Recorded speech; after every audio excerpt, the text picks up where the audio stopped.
Hello friends, 2 દિવસ પહેલા આપણો પરાઠા ક્લાસ હતો, જેમાં આપણે વેરાયટી ઓફ પરાઠા શીખ્યા, જેમ કે રાજા રાણી પરાઠા, પાલક પનીર પરાઠા, શેઝવાન પરાઠા, સ્પાઇસી મહારાજા અને ઘણા બધા જ. પણ 2-3 સ્ટુડન્ટની એવી રિક્વાયરમેન્ટ હતી કે મેમ અમને આલુ પરાઠાની રેસીપી જોઈએ છે, તો સ્પેશિયલી એના માટે આલુ પરાઠાની રેસીપી શેર કરું છું. તો એના માટેની સામગ્રી જોઈ લઈએ. ડો માટે આપણે લઈ લીધો છે ઘઉંનો ઝીણો લોટ, તેલ, ફ્રેશ ક્રીમ. સ્ટફિંગ માટે અહીંયા લીધા છે બાફેલા બટાકા, જીરું, હિંગ અને લીમડો, આદુ મરચી, અડદની દાળ, ડુંગળી ચોપ કરેલી, મીઠું, સુગર, લેમન જ્યુસ, કોથમીર, ગરમ મસાલો અને હળદર. પહેલા આપણે બનાવી લઈએ પરાઠા માટેનો ડો. અહીંયા આપણે ઘઉંનો લોટ લઈ લીધો છે. થોડુંક ઓઇલ એડ કરીશું અને અમૂલનું ફ્રેશ ક્રીમ અથવા તો તમે ઘરના દૂધની મલાઈ પણ લઈ શકો છો. પ્રોપર મિક્સ કરીને મોણ આપી દેવાનું છે. થોડુંક નમક એડ કરી દઈએ સ્વાદ મુજબ. હવે થોડું પાણી મિક્સ કરીને રોટલી કરતાં પણ ઢીલો ડો રેડી કરી લઈએ. તો અહીંયા આપણે ડો રેડી કરી દીધો છે અને એને 10 મિનિટ માટે રેસ્ટ આપી દઈશું. એક પેનમાં આપણે થોડુંક ઓઇલ એડ કરીશું. વઘાર માટે આપણે જીરું એડ કરીશું, લીમડાના પાન અને હિંગ એડ કરીશું, આદુ અને મરચી, અડદની દાળ એડ કરી દીધી છે. તમે જોઈ રહ્યા છો કે આમાં અડદની દાળ ગોલ્ડન બ્રાઉન થઈ ગઈ છે, તો હવે આપણે ડુંગળી એડ કરી દઈએ.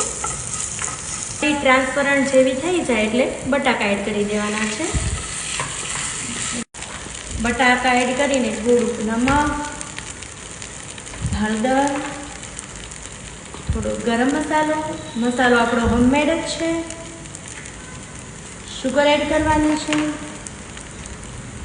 લેમન જ્યુસ અને કોથમીર એડ કરીને બધું પ્રોપર મિક્સ કરી લેવાનું છે. સ્ટફિંગ આપણું પ્રોપર મિક્સ થઈને રેડી થઈ ગયું છે, તો ગેસની ફ્લેમ આપણે બંધ કરી દઈશું. મસાલો એકદમ ઠંડો થઈ જાય પછી જ આપણે પરાઠા બનાવીશું. તો તમે જોઈ શકો છો કે આપણો ડો એકદમ સોફ્ટ, રોટલી કરતાં પણ ઢીલો થઈ ગયો છે. હવે પરાઠું વણી લઈએ. સ્ટફિંગ સમાઈ જાય એટલી રોટલી વણવાની છે પહેલાં બોર્ડરથી. હવે પલટાવીને અહીં આપણું સ્ટફિંગ પણ ઠંડુ થઈ ગયું છે, તો એ સેન્ટરમાં રાખીને બધી જ સાઈડથી આપણો આ ડો કવર કરી લઈએ. તો આ રીતે પોટલી વાળીને ઉપરનો જે વધારાનો ડો છે એ કટ કરી લેવાનો છે અને અહીંયાથી પ્રોપર પેક કરી દેવાનું છે. હવે જરૂર મુજબ ઘઉંનો લોટ લઈને બંને સાઈડથી જેટલું પરાઠું તમારે હાથથી જ મોટું થાય એટલું આપણે કરી લેવાનું છે. હાથથી પ્રેસ કરતી વખતે બંને સાઈડ આગળ પાછળથી પ્રેસ કરવાનું છે. તો ફ્રેન્ડ્સ, તમે જોઈ શકો છો કે 50%થી પણ વધારે મેં હાથથી જ પરાઠું વણી લીધું છે. હવે ધીમે ધીમે આપણે વેલણ મારીને પરાઠાનો શેપ આપીશું. સેમ ટોપિક કે બંને સાઈડ વણવાનું છે. હવે પરાઠું તળવા માટે રેડી થઈ ગયું છે, તો આપણે એને તળી લઈએ. નોનસ્ટિક આપણું ગરમ થઈ ગયું છે, તો હળવેથી આપણે પરાઠું નોનસ્ટિકમાં રાખી દઈશું. તો એક સાઈડ આપણું થોડું પરાઠું શેકાઈ જાય એટલે એને આપણે પલટાવી દઈશું. ઉપરથી આપણે ઓઇલ લગાવી દઈશું.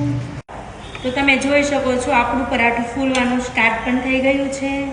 તો પલટાવીને આપણે બીજી સાઈડ પણ ઓઇલ લગાવી દઈએ.